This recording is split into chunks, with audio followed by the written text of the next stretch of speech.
के हाथ में रोजगार हो, किसानों के चेहरे पर खुशहाली हो, गरीबों के आंखों में खुशी के आंसू हो। साथियों, इस दिन के लिए यह निर्मली तरस रहा था। इस भीड़ से हमें यही अंदाजा मिला, बदलने की जरूरत है। नई सोच के साथ कई समस्याएं हैं यहां, और दुर्भाग्य रहा है निर्मली का। निर्मली की जनता को आज तक कोई ठोस विकल्प नहीं मिल पाया, इसलिए मजबूर होकर निर्मली की जनता उस घिसी पीटी पुराने रूढ़िवादी सोच वाले लोग को वोट देते रहे और उसे जिताते रहे। मैं मानता हूं, मैं खुश नसीब हूं, भगवान की ऐसी ही मनसा थी। परसों रात 12 बजे तक मैं छातापुर से लड़ने जा रहा था। कल चर्चा हुई, बैजनाथ बाबू आपको निर्मली लड़ना पड़ेगा, और 12 बजे रात में माननीय तेजस्वी जी ने हमें निर्मली भेज दिया। कहा बैजनाथ बाबू आपकी जरूरत है निर्मली को, आप वहां निर्मली चले जाइए। साथियों, हम कोसी की कछार में रहते हैं, समस्याएं अनगिनत है। जो कोसी के इलाके में रहते हैं लोग, बांध के भीतर भी और बांध के बाहर भी समस्याएं दोनों की है, और आज तक कोई ठोस उसका निराकरण नहीं हुआ है। बांध के बगल में जो लोग रहते हैं, 1 किलोमीटर तक साल में 9 महीने पानी रहता है, जपसी रहता है सीपेज के कारण, और लाखों एकड़ खेत यहां से कोसी जहां तक जाती है खेती लायक नहीं रहती है। क्या किसी ने सोचा है इसका क्या निराकरण है?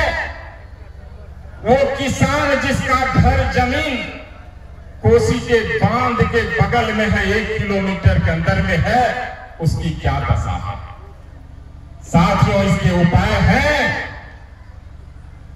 चैनल बना दिया जाए, पक्का चैनल 200-250 मीटर का, 10 फीट 15 फीट गहरा, प्लास्टर रहेगा सीमेंटेड, 1 बूंद पानी उधर नहीं जाएगा, और कोसी के बांध के आसपास जो लोग रहते हैं वो शान से खेती अपना कर पाएंगे, खुशहाल हो जाएंगे। ये करने की जरूरत है।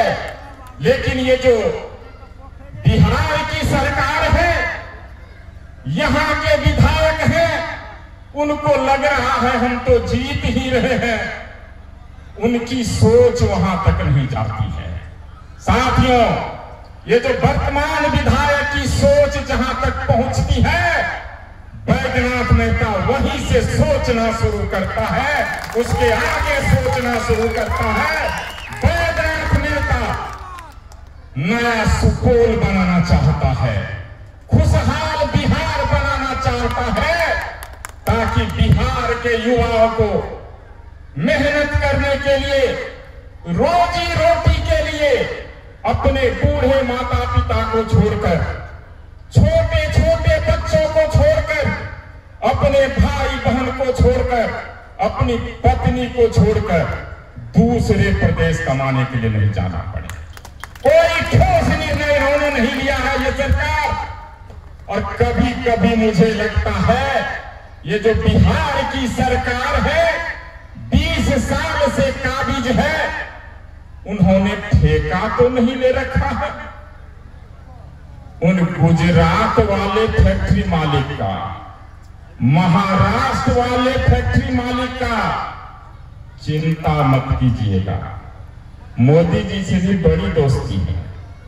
बोलते हैं नीतीश जी कुछ कीजिए ना, फैक्ट्री तो हमारे यहाँ है, तो कैसे होगा? वहां मजदूर कहां से आएगा? बोलते हैं डबल इंजन की सरकार है मोदी जी, आप वहां हैं और मैं यहां हूं। आपके फैक्ट्री में मजदूर की कमी नहीं होने देंगे, ऐसी शिक्षा व्यवस्था देंगे वहां केवल मजदूर ही पैदा होगा और आपके फैक्ट्री में मजदूर की कमी नहीं होगी। हमारा बिहार का नौजवान वहां विवश है जाने के लिए, मजदूरी करने के लिए। साथियों, स्वास्थ्य की व्यवस्था की बात करें, बिल्डिंग बन रहा है, हर एक जिला में मेडिकल कॉलेज भी खुल रहे हैं। डॉक्टर कहां से लाइएगा? हर एक पंचायत में स्वास्थ्य केंद्र है, उप स्वास्थ्य केंद्र है, डॉक्टर नहीं है, नर्स भी नहीं है, खाली बिल्डिंग धनाधन करता है। ये हाल है स्वास्थ्य व्यवस्था की। बड़ी विडंबना है, आज किसी का दुर्घटना हो जाए, किसी का ब्रेन हेमरेज हो जाए, किसी का हार्ट अटैक हो जाए, पूरे जिला में बताइए कोई हॉस्पिटल है जहां इसका इलाज हो सके? आप यहां से कहां जाइएगा? सुपौल जाइएगा, रेफर कर देगा, रेफरल हॉस्पिटल बन गया। जाइए दरभंगा, दरभंगा जब ले जाइएगा अधनिरुद्ध भाजे से कैसे यहां नहीं होगा, जाइए पटना।